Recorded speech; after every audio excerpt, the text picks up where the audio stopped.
bíblica. Hemos estado estancados aquí por 4 semanas, aquí Hebreos capítulo 12 del 1 al 3. Vamos a avanzar esta noche. Yo haré el versículo 1 y 3, ustedes el número 2. Doctrina preciosa en todo esto. Por tanto, nosotros también, teniendo en derredor nuestro tan grande nube de testigos, despojémonos de todo peso y del pesado que nos asedia, y corramos con paciencia la carrera que tenemos por delante, puestos los ojos en Jesús, el autor y consumador de la fe, el cual por el gozo puesto delante de él sufrió la cruz, menospreciando el oprobio, y se sentó a la diestra del trono de Dios. Considerad a aquel, esto es Jesús, que sufrió tal contradicción de pecadores contra sí mismo, para que vuestro ánimo no se canse hasta desmayar. Padre, venimos esta noche, Señor. A la mitad de esta semana hemos hecho una pausa para compenetrarnos en tu palabra y llenar el tanque. Cuando vemos esos jets que pueden avanzar hasta cierto punto, que ya necesitan que se llene de gasolina otra vez. Igual nosotros hemos llegado sin gasolina para venir a ser llenos de tu espíritu, ser tocados por tu palabra. Señor Padre, sabemos que tú amas ministrarnos. Tú eres el ministro de la verdad.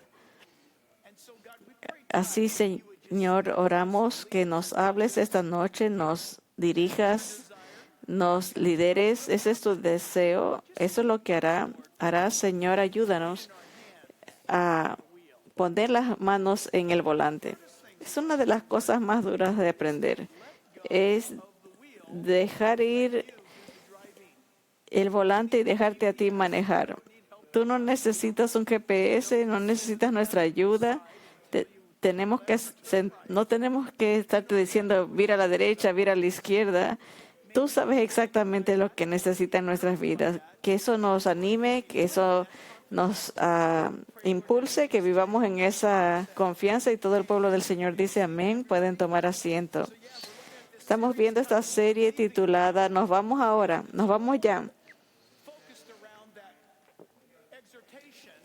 Y está enfocado todo en esa exhortación, en ese ánimo. Hebreos 12 nos habla que estamos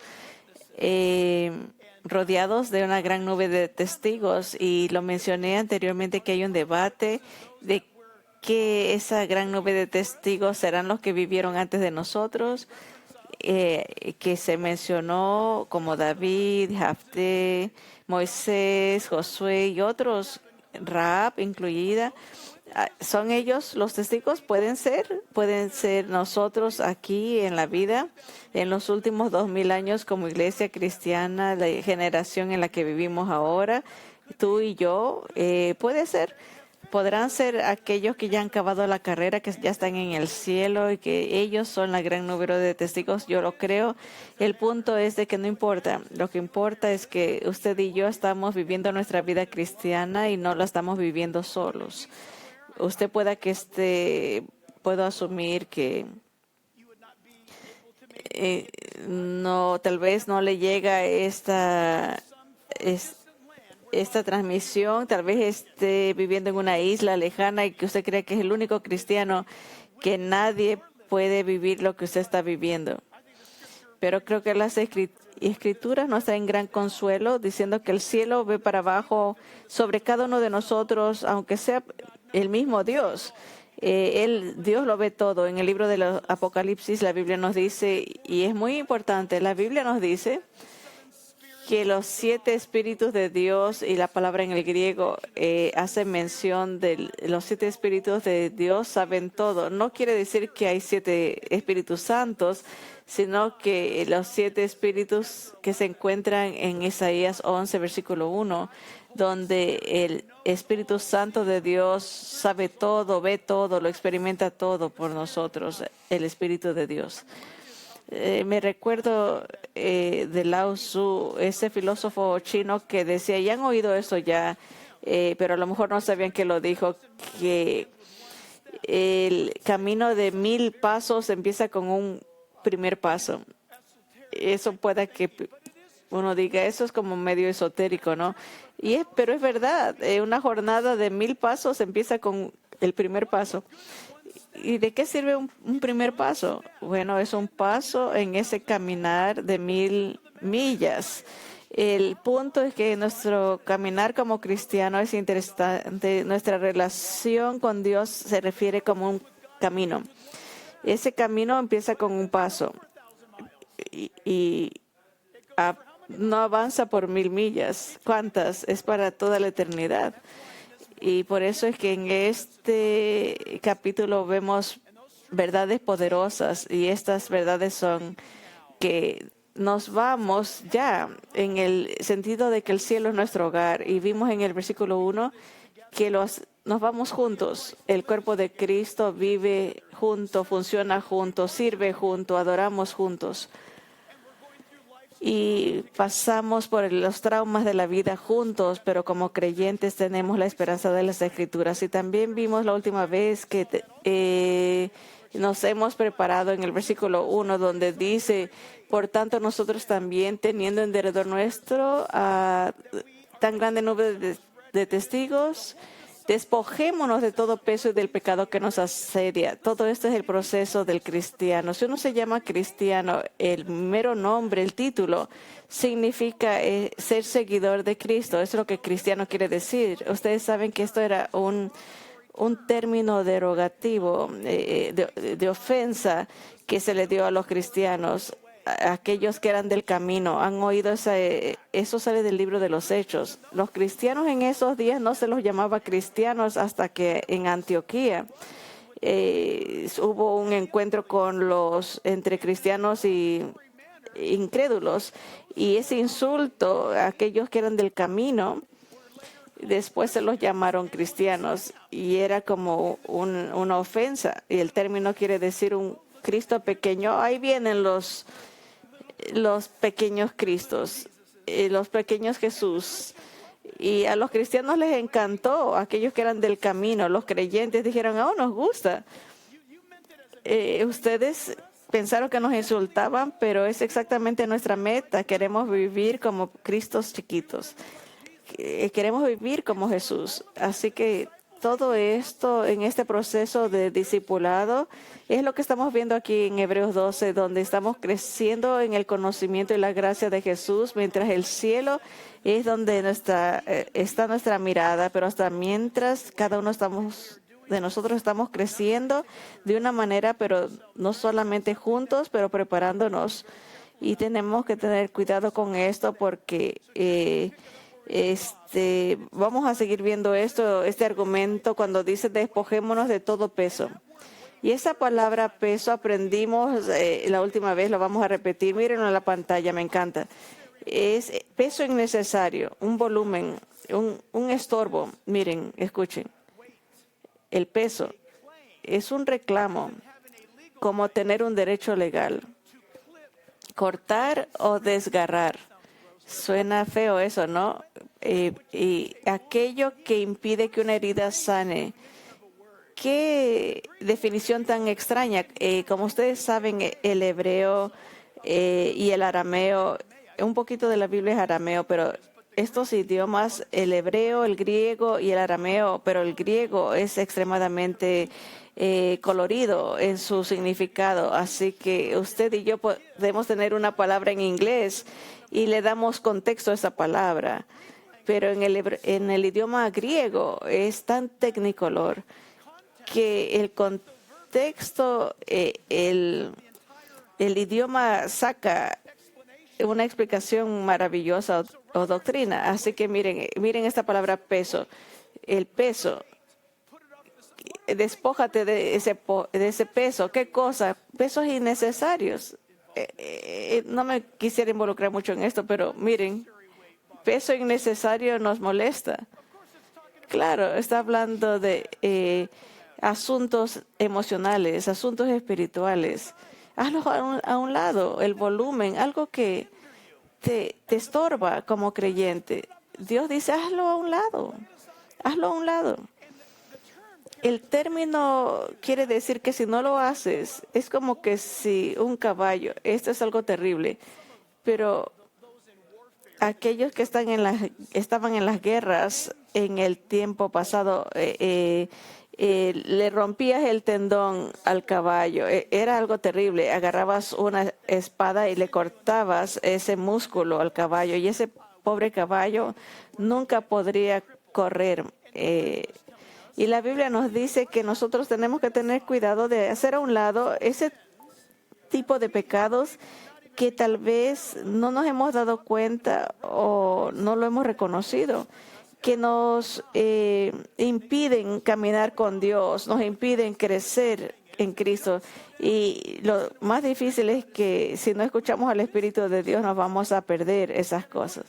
Puedo decirlo así, es pecados que toleramos y que ya ni siquiera nos incomodan, los dejamos y decimos cosas así. Bueno, todo el mundo tiene sus problemas. Oh, perdonen mi francés. No, ningún perdonen mi francés, nada de eso. Tenemos que ser cuidadosos porque podemos que poco a poco empezar a justificar nuestra situación particular. Y estamos bien. Y lo vemos en otros, la misma cosa y lo condenamos. Así que, porque es la temporada y estamos viendo todo esto que está pasando. Hay mucha gente ahorita en la dinámica de la postelecciones que dicen, ¿cómo puede que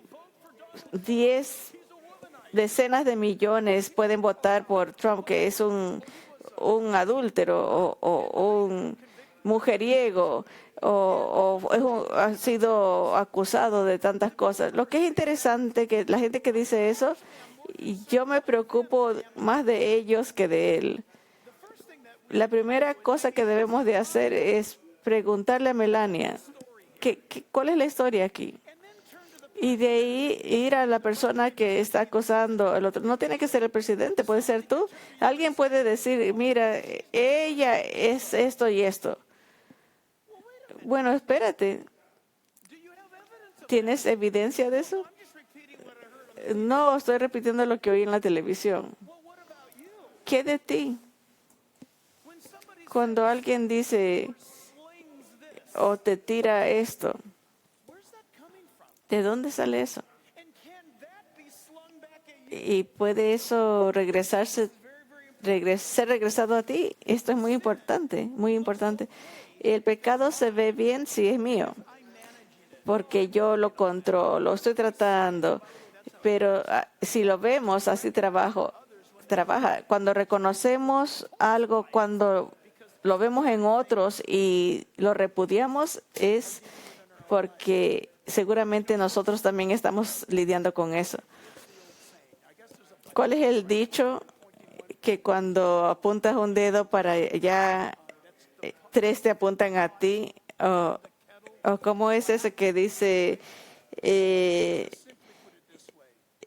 la vaca no se acuerda cuando era ternera? No, Jesús lo puso así. Si tú crees que no tienes pecado, tira la piedra primero, ¿verdad? Él se va directo. Tenemos que ser muy cuidadosos de que tenemos que autoexaminarnos y hacer a un lado, despojarse de todo peso, porque si no nos va a cortar el tendón y no nos va a dejar avanzar. Pensemos en esto.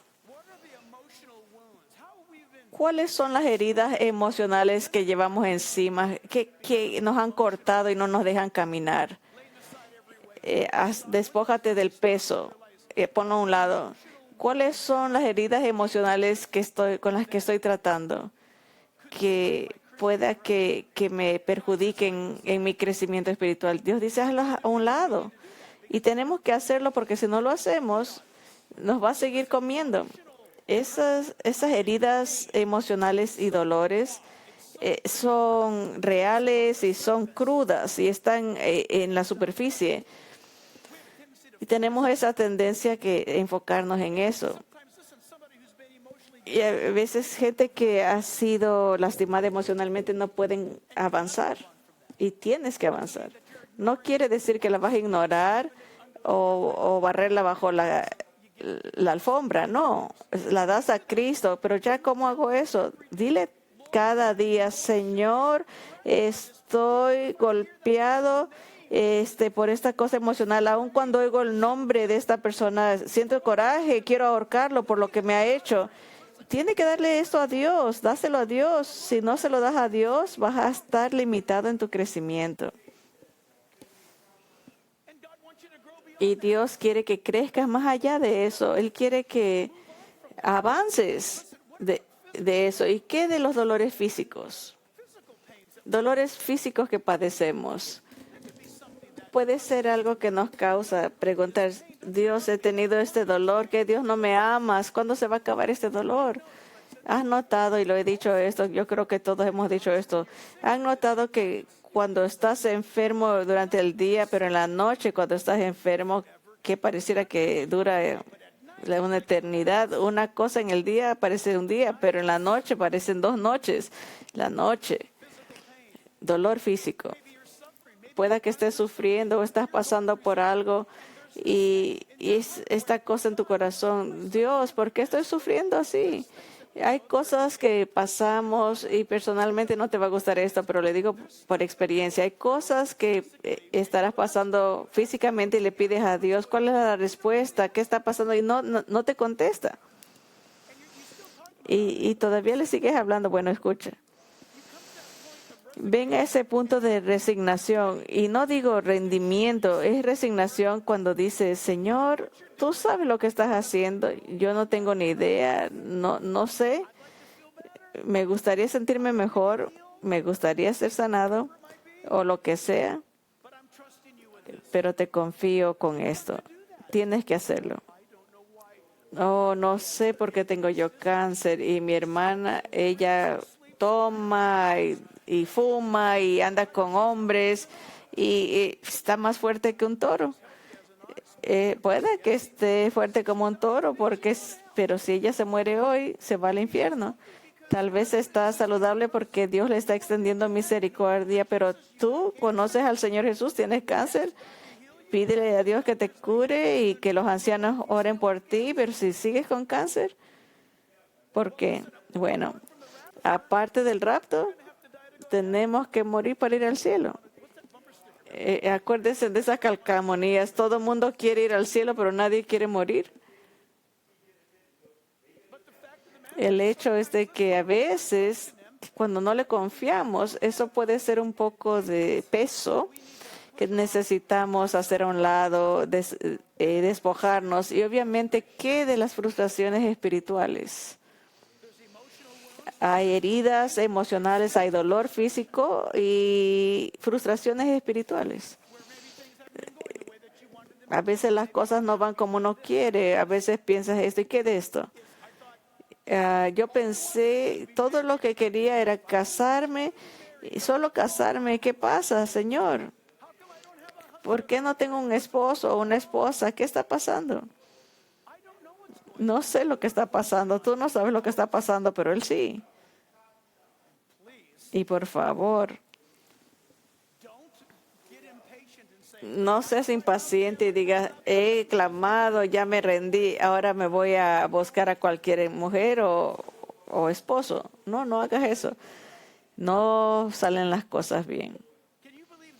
¿Puedes creer esto? ¿Puedes confiarle cuando Él dice en Romanos 8, versículo 1, ahora pues ninguna condenación hay para los que están en Cristo Jesús? ¿Qué del versículo 29? Sigue ahí, sigue en la Biblia. Revisé hoy, dice, porque el versículo 28, y sabemos que a los que aman a Dios todas las cosas les ayudan a bien. Esto es, a los que conforme a su propósito son llamados, porque a los que antes conoció, me encanta esto, porque a los que antes conoció también los predestinó para que fuesen hechos conforme a la imagen de su Hijo. Dios está trabajando, Dios nos está llamando a dejar las cosas del mundo y avanzar. Esa palabra imagen es una palabra asombrosa. En el versículo donde está, en el versículo 29, similitud, semejanza, representación o una copia. Dios quiere hacerte una copia de quién es Jesucristo, un representante de Cristo, y así lo hace.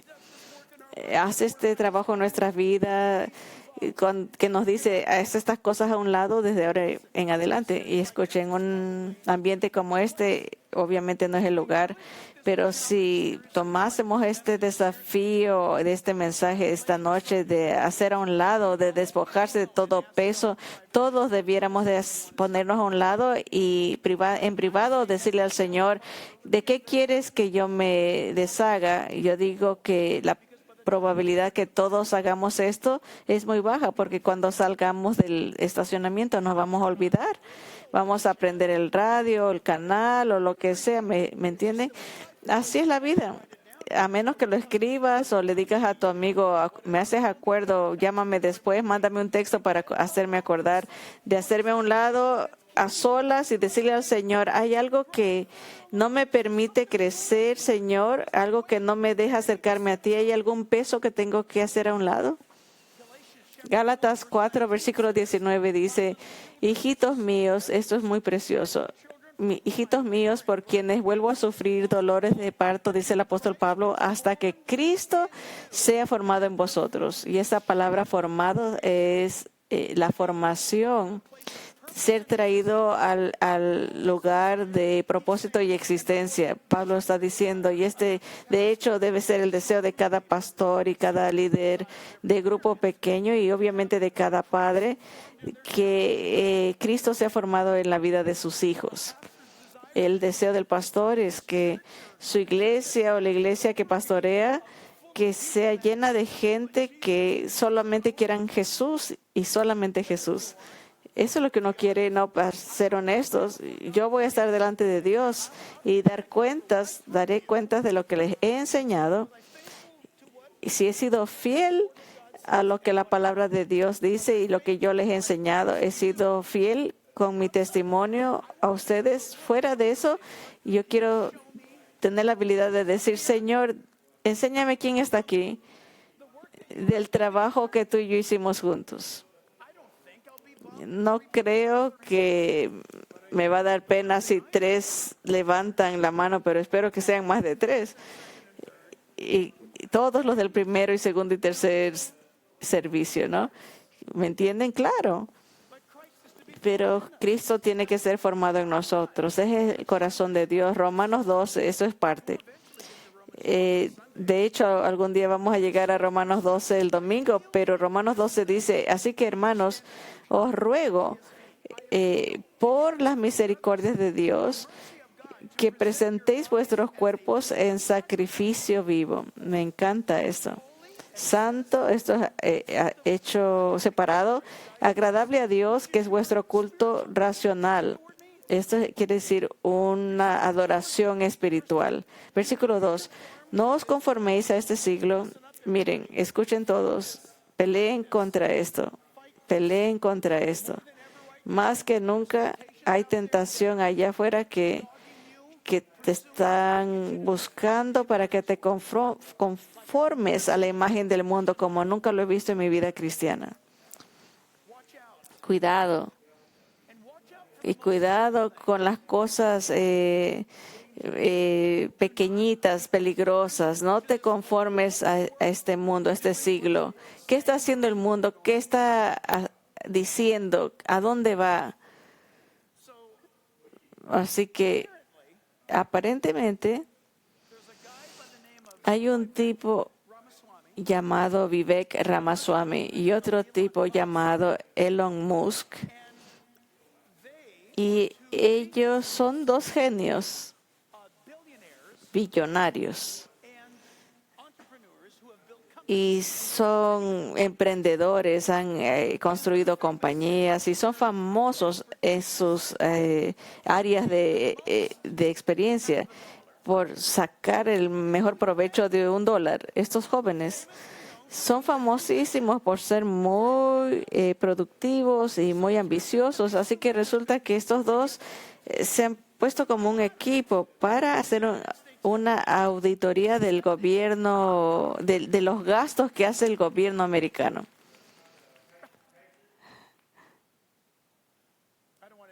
No quiero desviarme, pero siempre vas a querer evitar involucrarte en una situación donde siempre hay tres que gastan en cualquier entrenamiento, donde hay tres, es la peor situación económica posible. Si tú eres el que está proveyendo el dinero, número uno, si tú eres el que da el dinero y va a la mano del número dos, el número tres le quita al número dos, ese es tu dinero, acuérdate. Y ellos van, y lo que descubrimos esta noche es que el director del FBI compró un escritorio de $71,000 y Ramaswamy y Elon Musk dijo, eso es mala idea. Pero esto es lo triste. El director del FBI no pensó que era una mala idea. ¿Sabes por qué no era mala idea? Eso, porque no era su dinero, era tu dinero. Es fácil gastarse el dinero de otros. ¿Quieres evitar esto? ¿Y cuál es mi punto? Este es mi punto. Que en todas estas cosas, la religión es lo que nos separa de Dios. Y tienes todos estas dictaduras, estas cosas que nos apartan de nuestra conexión con Dios. Y es mejor ir cara a cara. ¿Qué no nos dice la Biblia?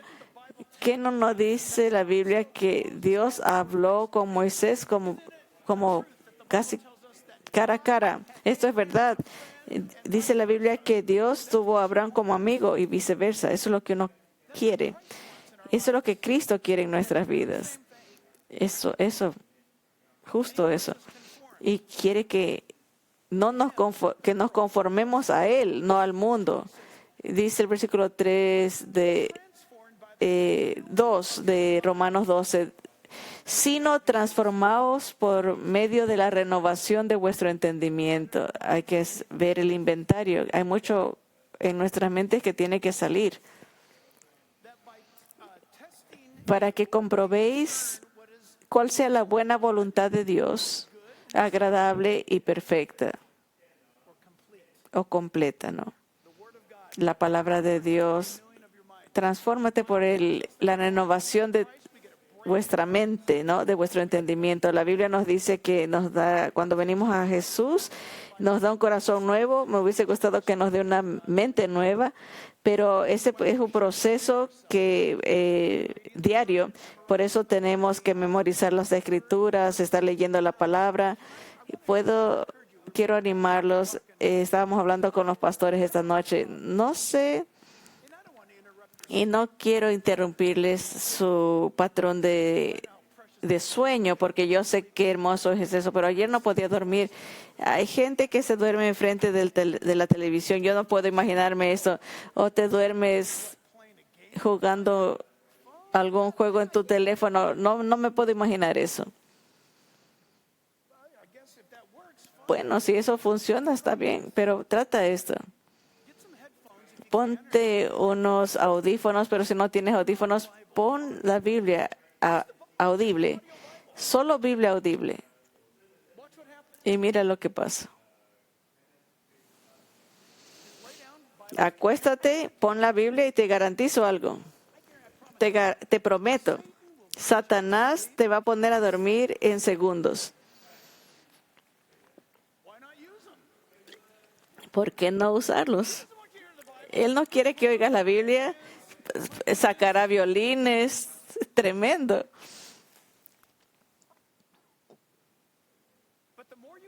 Pero mientras más escuches la palabra, cuando estés manejando, viajando, pon la palabra, lee la palabra, escúchala y mira lo que pasa. Y también aprendimos esto, que nos hemos preparado para ser puros en acción, haciendo todas estas cosas a un lado. La Biblia nos dice en el Salmo 119, versículo 11, en mi corazón he guardado tus dichos. Piensa en esto para no pecar contra ti. Bendito tú, Jehová, enséñame tus estatutos. Pon la Biblia en ti y serás fuerte. Es hermoso. La siguiente cosa es estamos listos para ser puros en amor. El amor de Dios será ese medio que no dejamos que el pecado nos asedie. Primera de Juan 1:5, la Biblia dice, este es el mensaje que hemos oído de Él y os anunciamos. Dios es luz y no hay ningunas tinieblas en Él. Si decimos que tenemos comunión con Él y andamos en tinieblas, mentimos y no practicamos la verdad. Pero si andamos en luz como Él está en luz, escuchen esto, tenemos comunión unos con otros y la sangre de Jesucristo, su Hijo, nos limpia de todo pecado. Sí, debemos decir amén a esto de seguro. Miren, si decimos que no tenemos pecado, nos engañamos a nosotros mismos y la verdad no está en nosotros. No aman que práctica que es la palabra de Dios. Si confesamos nuestros pecados, Él es fiel y justo para perdonar nuestros pecados y limpiarnos de toda maldad. Si decimos que no hemos pecado, le hacemos a Él, Dios, mentiroso, y su palabra no está en nosotros. Así que lo que es increíble de la palabra de Dios es que no solamente es que está grabada en nuestro corazón y causa que tengamos un corazón dedicado a Él, un corazón dedicado a acercarse a Él, pero tenemos un corazón que sea purificado, un corazón puro. Cuando digo puro, no estoy diciendo sin pecado. Si decimos que no tenemos pecado, mentimos. Pero es un corazón que dice esto, un corazón que dice, todo lo mío, yo si pudiera, sería puro. No voy a planear para pecar. Esto no es teoría. Escuchen todos. El creyente, el Espíritu de Dios trabajando dentro de ti te lo dice todo el tiempo. No peques, no peques. Quédate en el camino estrecho. Y nos regocijamos con esto. Decimos sí, amén. Pero no hay mucho tiempo para hablar de esto. Pero en Romanos capítulo 7, Pablo va por esa contusión de pecado que dice, ¿qué haré? Las cosas que no quiero hacer son las que hago.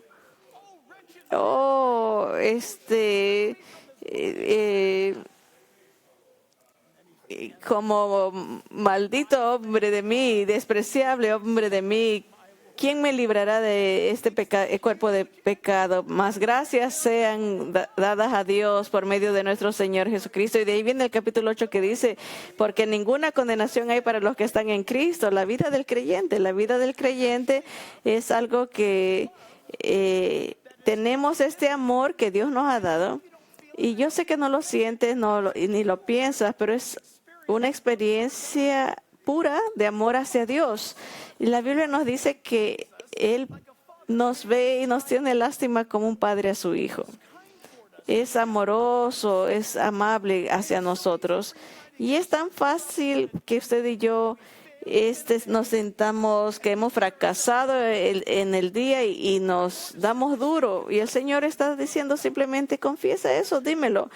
Y por alguna razón legalista nos damos duro y decimos, no debí de haber hecho eso, Señor, y no sé por qué lo hice, no me aguanto ni yo mismo,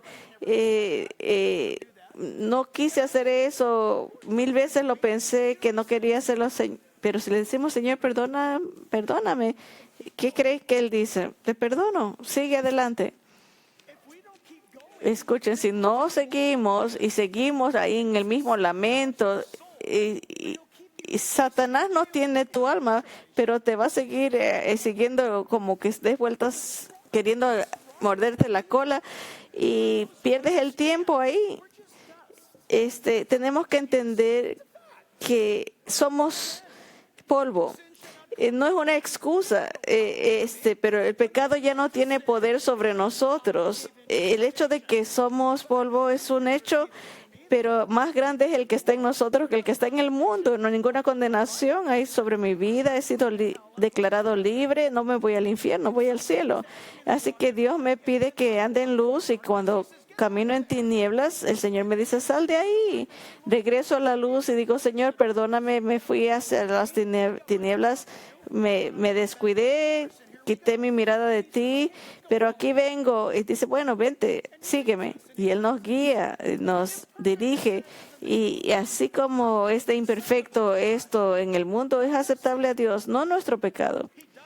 Él murió por eso en la cruz y después puso el Espíritu Santo en nosotros para que nos dijera, para que nos saque. Oh, te quiero animar. Si nunca has leído el libro de El Camino del Peregrino de John Bunyan, tienes que entender este libro, El Camino del Peregrino. Es increíble acerca de esto.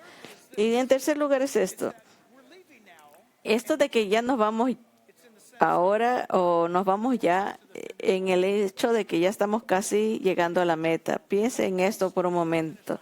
Casi a la meta. ¿Qué quiere decir esto? Apunte en sus notas. Para usted, tienes que poner tu nombre. Para mí, Bob, Dios tiene una meta, una línea final para mí. Hay una meta para cada uno de nosotros. Hay un punto donde se va a acabar. Y Él dice ahí, y corramos con paciencia la carrera que tenemos por delante. Qué tremenda declaración. Hay una meta. Cada carrera tiene su comienzo. Cuando usted vino al conocimiento de Jesucristo, tal vez ustedes no se dieron cuenta, ni yo me di cuenta, pero entramos a una carrera. De acuerdo a la Biblia, empezamos una carrera, sonó la pistola y diste el primer paso en ese camino de 1000 millas y empezó la carrera. Y piense toda su vida, no sé, en esta reunión así hay gente que ha sido salva recientemente, tal vez 5 años, eso es reciente. Estás hablando de la vida de un creyente, 5 años es como un Golden Retriever que a 5 años es todavía chiquito, un nuevo cristiano. Pero puede que haya gente que ha sido cristiana por 50 años aquí. Cualquiera que sea la situación o el caso, hay un comienzo siempre. Y en ese testimonio hay gente que ha dado muchos testimonios, hay gente que ha sido dramáticamente salvada en un momento, otros vinieron después, otros nacieron en un ambiente de iglesia, no importa cuál es la dinámica, pero empezó. Y cada comienzo tiene un final.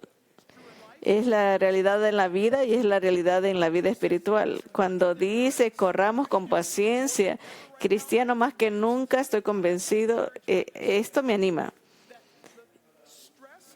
Que el estrés y el trauma y el drama de ser cristiano en esta era es prueba definitiva de que estamos cerca de la meta, como todos juntos. Esto me anima.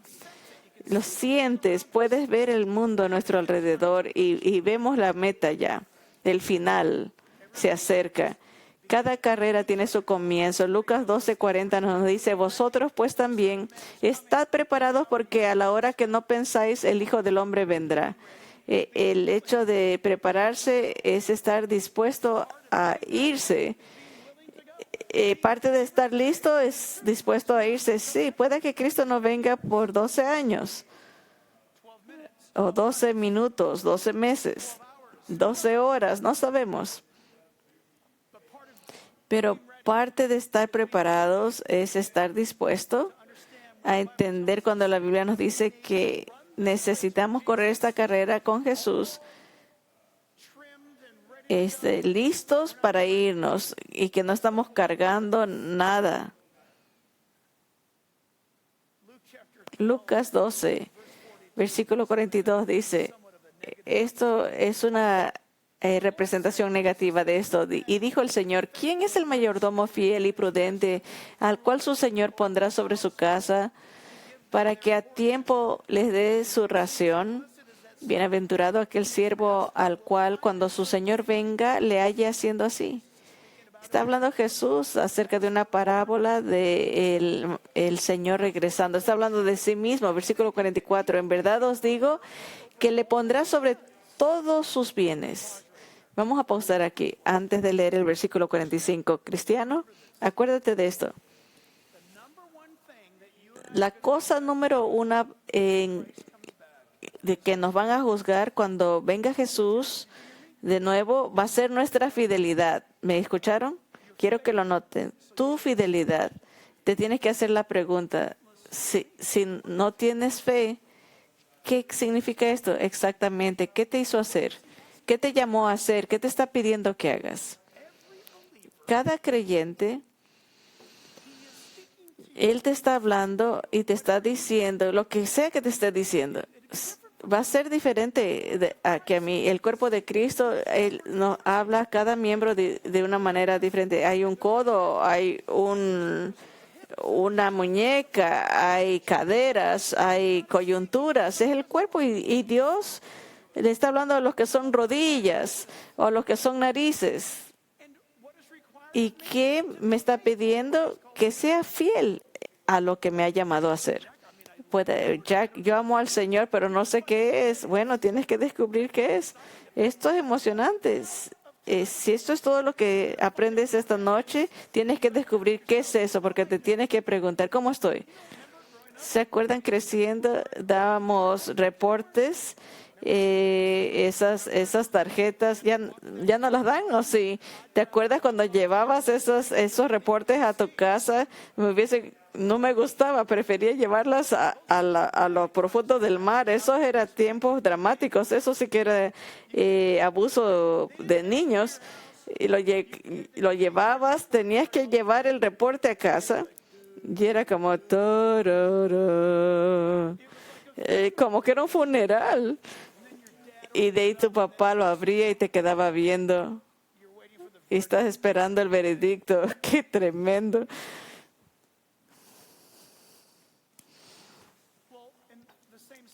En el mismo sentido se puede saber cómo está tu reporte. ¿Cómo estoy? ¿Cómo vamos, Señor? ¿Qué me llamaste a hacer? ¿Qué debo responder? Fidelidad. ¿Por qué es importante? Versículo 45. Mas si aquel siervo dijera en su corazón, mi Señor tarda en venir, y en otras palabras, el Señor no viene. Escuchen, yo no creo que Jesús viene por otros 1000 años. Yo no creo que Jesús viene por 100 años. Yo no creo que Jesús regresa en mi vida. Escuche, hay gente que tiene una doctrina muy popular y errada. Muchas cosas tienen que pasar antes que venga Cristo. Wow.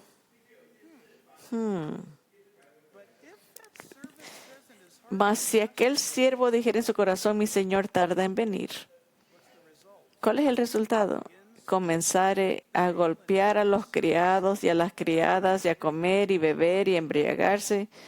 Vendrá el Señor de aquel siervo un día que éste no espera y a la hora que no sabe, no lo está esperando. Cuidado. Hay un principio y un final. Salmo 55, 22. Echa sobre Jehová tu carga, y él te sustentará. No dejará para siempre caído al justo. Hay un comienzo y un fin, y todo en el camino, en lo que está en la mitad entre el principio y el fin, Dios te sostiene a ti y a mí. Él nos sostiene en nuestra experiencia. Filipenses 4:6. Por nada estéis afanosos, sino sean conocidas vuestras peticiones delante de Dios en toda oración y ruego con acción de gracias. Salmo 37, 4 y 5. Deleítate a sí mismo en Jehová, y Él te concederá las peticiones de tu corazón. Encomienda a Jehová tu camino y confía en Él, y Él hará. Versículo 2 nos enseña que ya estamos cerca de la meta porque cada carrera tiene sus momentos destacados. Tiene sus momentos destacados. Puestos los ojos, dice el versículo 2, en Jesús, el autor y consumador de la fe, y quiero gritar, gloria a Dios por esta promesa. Jesús es el autor y el que acaba nuestra fe. Yo no, tú no. Él nos sostendrá del principio a fin. suena la pistola y todo el mundo sale corriendo hipotéticamente hay 1000 personas y tienes que después de dar la vuelta varias veces, solamente hay como 20. Solo sé esto. Jesucristo, esto es algo terrible decir, pero se me vino a la mente. Hace tiempo, y lo iba a decir y lo diré, hay una canción, si no supiera nada de música de rock and roll, no oía yo metal pesado, pero había una canción que yo pensé que era una canción cristiana por mucho tiempo. Y yo le decía a la gente, ¿has oído esa canción? Es una canción radical. Y alguien me dijo, oye, ese grupo es diabólico. Pero mi punto es este, y es acerca de la canción. Jesús es tu Salvador personal. Esta banda decía la canción Cristo Salvador personal. Y yo pensaba que era un canto cristiano. Pero es verdad, personalmente. ¿Tienes problema con esto?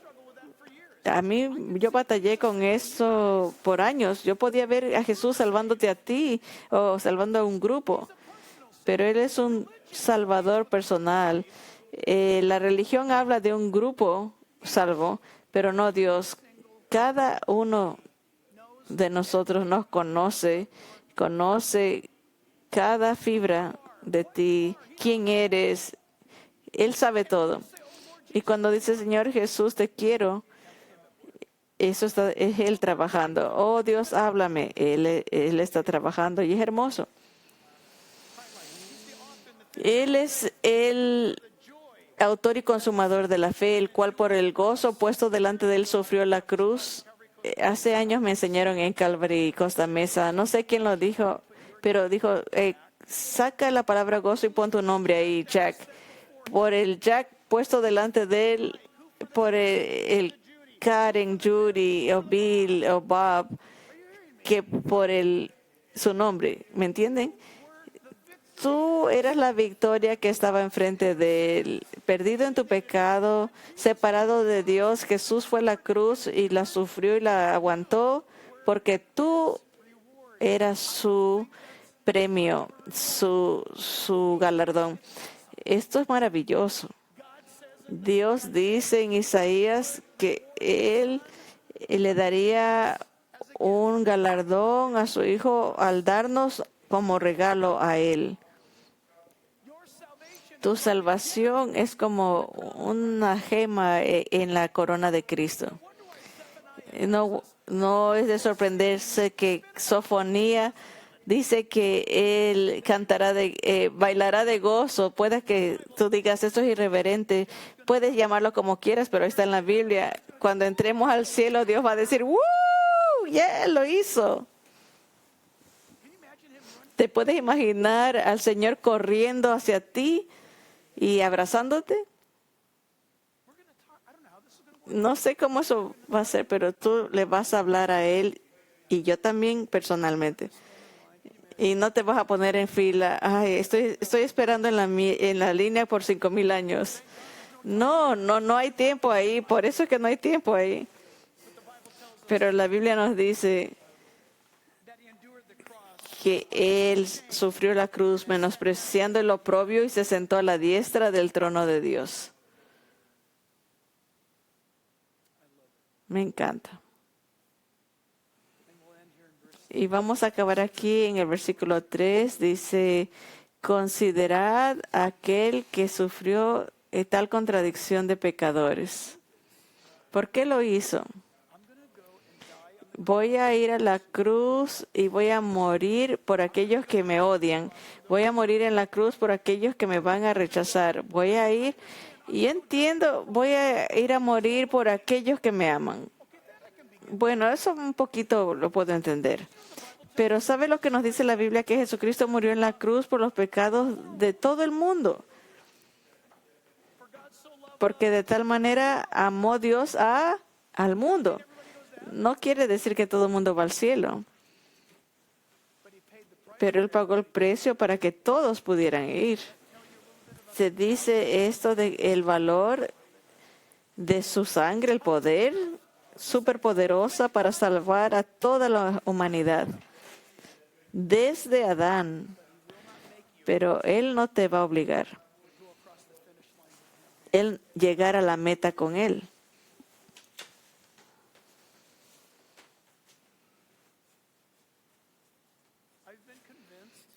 Estoy convencido que cuando la hora de nuestra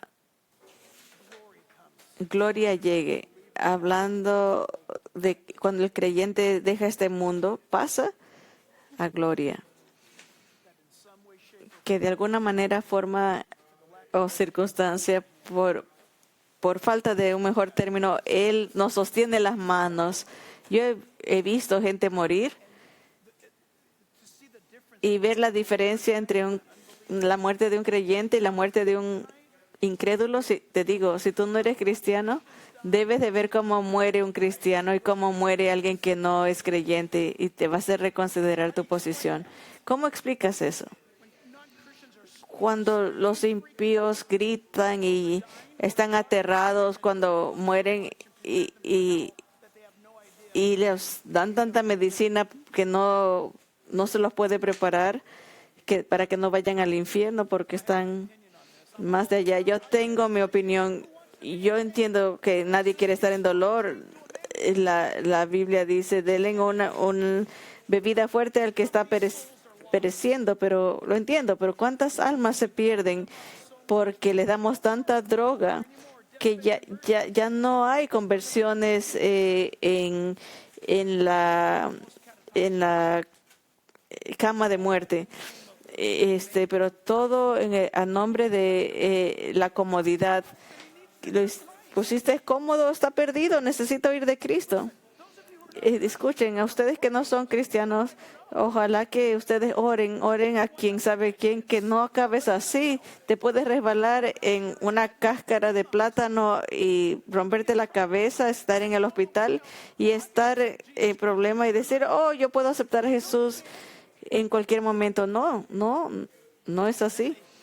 Y porque su cerebro está hinchado y te golpeaste la cabeza pensando que te ibas a recuperar, y te llenan de drogas para hacerte cómodo y entras a la eternidad. Y tú tenías un plan que en 3 meses después ibas a aceptar a Jesucristo, pero tú no sabes tu final. Cada carrera tiene su final, mi amigo. Y la Biblia dice, considerad aquel que sufrió tal contradicción de pecadores. Este es el Dios de la Biblia. Te digo algo, cuando nosotros experimentamos sufrimiento, ahí es cuando queremos salirnos. ¿Se acuerdan cuando le dijeron a Jesús cuando él estaba en la cruz? Bájate de la cruz si eres el Hijo de Dios. Sálvate a ti mismo. Escuche, en su carne que no crees que eso sonaba como una buena idea. En su carne, acuérdense, su carne era como tu carne. ¿Crees que la carne quería estar crucificada? Por eso creo que por eso Satanás le dijo a los fariseos que digan eso, baja de la cruz y creeremos en ti. Eso le dijeron y nunca bajó. Alguien que no tiene espiritualidad madura dice, pues no se podía bajar, estaba pegado a la cruz. No, el amor lo sostuvo ahí, no los clavos. No los clavos, era el amor por ti, el amor por mí. Quiero terminar con esto, les pido que se pongan de pie. Y esto va a sonar un poquito desvergonzado, pero no es mi intención. En el libro Tentación, el libro termina, y quiero compartir esto con ustedes. En la versión audio del libro Tentación, Por esta razón, se las quiero compartir. Hay una imagen que van a ver en su mente en un momento cuando escuchen esto. La voz del libro que se las van a leer. Si esto puede pasar en la vida humana, esperen que esto pase en la vida espiritual también. Mi mamá aceptó al Señor 4 semanas antes de morir. La cabeza de mi mamá estaba en el lecho de mi tía y sus últimas palabras fueron: Betty, ¿qué le está haciendo tardarse tanto? Cuando tú conoces al Señor, el papá de Lisa tuvo una experiencia muy similar en USC cuando murió. Esteban, cuando lo estaban apedreando, vio al Señor de pie, parado para recibirlo. ¿Cuánta gente experimenta al Señor Jesucristo llevándolos hacia la meta? Todos aquellos que creen en Él, estoy convencido de esto. Muchas semanas atrás les dije que estuve en el lugar y se los enseñé de una X negra que está en la calle de Oxford, Inglaterra, donde los cristianos fueron quemados ahí, y lo único que querían era traducir la Biblia al inglés, y eso no era aceptable para algunos de esa época. Y ellos fueron quemados ahí en la estaca, alabando al Señor. ¿Cómo pasa eso? Porque los cargó hacia la meta.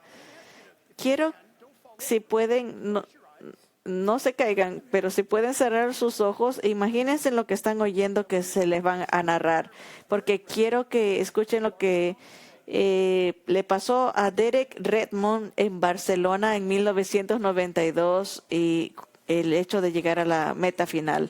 Quiero terminar con una historia final que confío los alentará como lo hizo a mí. Las medallas de oro olímpicas son un logro poco común, pero a medida que pasa el tiempo, pocos de nosotros podemos recordar quién obtuvo el primer lugar en una prueba reciente de esquí alpino femenino o de una lucha libre masculina. Pero en el verano de 1992 en Barcelona, España, uno de los más memorables eventos de la historia olímpica han quedado grabados para siempre en la memoria. Derek Redmond, uno de los humanos más rápidos de la Tierra, se clasificó para la prueba de 400 metros con un tiempo récord, pero lo que sucedió después resultaría en que recibiera una ovación de pie de casi 66,000 asistentes y un lugar en el corazón de sus compatriotas para siempre. Redmond no ganó ese día, pero su final continuó haciendo historia cuando completó su curso después de un tirón paralizante en el tendón de la corva apenas unos segundos en la carrera. Pensé que me habían disparado, pero luego reconocí la agonía, dijo Redmond. Al recordar aquella icónica carrera, me había desgarrado el tendón de la corva antes y el dolor era insoportable, como si alguien le clavara un cuchillo caliente en la parte de atrás de tu rodilla y torciéndola. Mientras cojeaba hacia la línea de meta, la multitud irrumpió. Porque los funcionarios de seguridad intentaron contener a un hombre solitario que se acercó a Redmond. El hombre que subió a la pista era Jim Redmond, el padre de Derek. Juntos cruzaron la línea de meta. Tú y yo tenemos un cielo más grande y más tierno, un Padre celestial que nos verá cruzar la línea de meta. Padre, te alabamos esta noche. Tú eres el Dios que preciosamente y maravillosamente, en el tiempo exacto,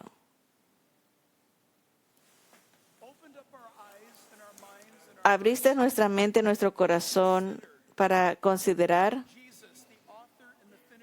a Jesús, el autor y consumador de nuestra fe. Señor Dios, nos gozamos en esta promesa que tú no puedes mentir. Es algo asegurado. Nos vas a cargar hacia la meta. Si en el alma humana, en el corazón humano, estas cosas se pueden pasar in the Olympics, en las Olimpiadas, how much more compassionate are you? ¿cuán más compasivo eres tú? ¿Cuán Willing are you? más dispuesto estás tú? How much more loving are you? ¿Cuán más amoroso eres tú To keep your word de cumplir tu palabra and to bring us across the y finish line traernos a la línea de final heridos, we are broken, quebrantados, lastimados? we're human, Somos humanos caídos, but forgiven. pero perdonados. And you carry us Y tú nos cargas like a shepherd como un pastor cargando una oveja. Lord, we love you tonight. Te amamos, Señor, And we put our faith afresh. y ponemos nuestra fe fresca, renovada en ti. Lord, allow this song Señor, que este canto de adoración sea, por decirlo así, un beso en tu mejilla al decirte gracias. Gracias, Señor.